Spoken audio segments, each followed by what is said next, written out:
Islam is a system that creates balance between the individual and the society. That means balance between individual interests and the interests of the society. Because to have peace and harmony in a society, there has got to be what? A balance between individual interests and social interests.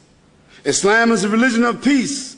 Islam is a religion of pure monotheism, because if we were, each of us, to worship a God of our own, let's call the God of our own, if you want to, call that God of your own yourself. So everybody picks out a God of their own. Therefore, each of us would have our own law, our own sense of right and wrong. How could we possibly agree? It could never happen. But if all of us acknowledge that there's one benefactor and one God, one creator, even if some of us were bad and some of us were good, but we all established that there's one creator, we would still have a way to reach what we call arbitration and adjudication, isn't it? There would still be some law. Islam is a system of social equality. That is, there's no inequality between male and female in Islam. Men are men and women are women. Women are not the same as men. They are the same in the sight of God. They have the same sanctity. They have the same rights in the sight of God. But men and women are not the same. They are similar, but they're not the same.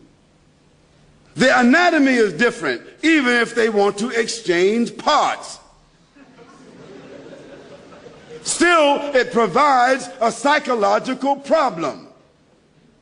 When you find a male or female that has had a sex change, they also need a psychological change. It doesn't work. Male and female are similar human beings from the same soul. From the same soul they were created, but they're not the same. They have a different psychology, they have a different anatomy, and they have a different destiny and function in the society. A balanced, natural, normal, healthy family society will admit that and apply that.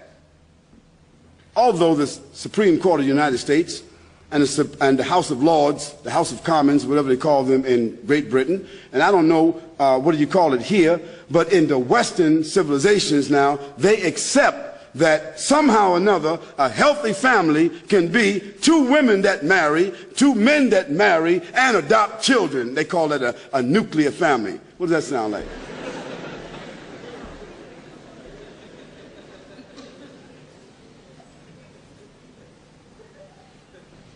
Islam says that's unacceptable to God.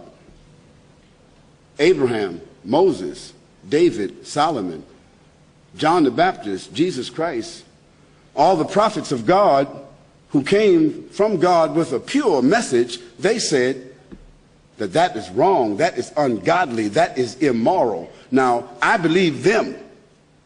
I don't believe the human beings that ignore them.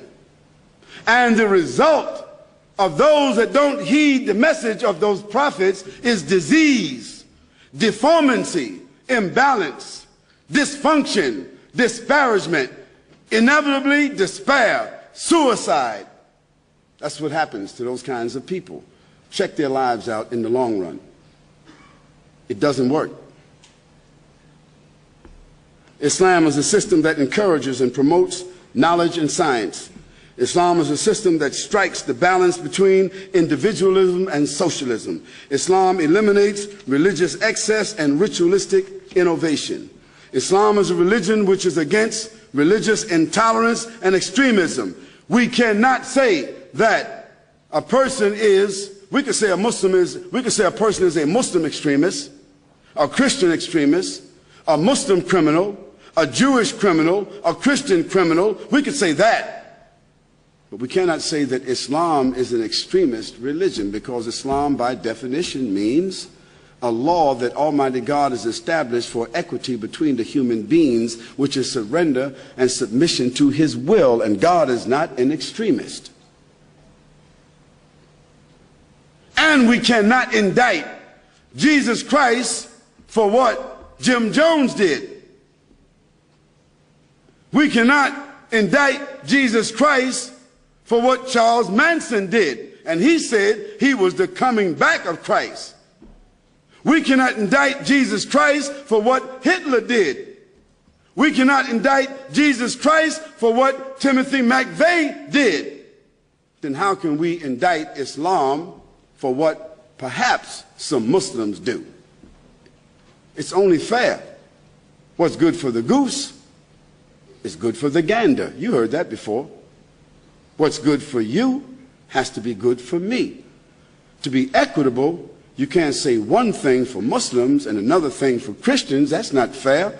I haven't heard any headlines, although all of the murder, as a matter of fact, I was wondering why 56 Catholic priests, cardinals, bishops that are very close, I mean exceptionally close to the Pope, 56 who are convicted pedophiles and have been pedophiles convicted over a protracted period of time, none of them were called Christian criminals. Yet they were endowed and entrusted with the lives of young children whom they corrupted over a protracted period of time. It wasn't like a few weeks. I mean like 30, 40 years. That's like the fox being in the chicken house for 40 years. And it's not even really being in the chicken house, it's being in the chickadee house. Because they were not even chickens yet.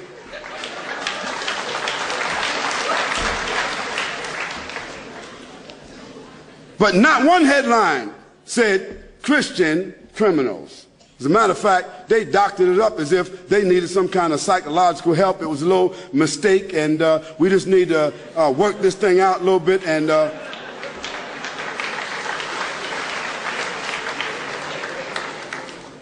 that's not an indictment against Christianity. This is not an indictment against the Vatican.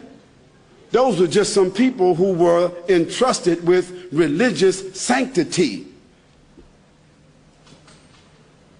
But it's the nature of human beings to fall into traps like that when they fool themselves about something called celibacy. It don't even exist.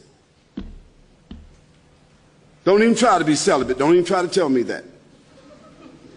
It's something you're doing to balance it out.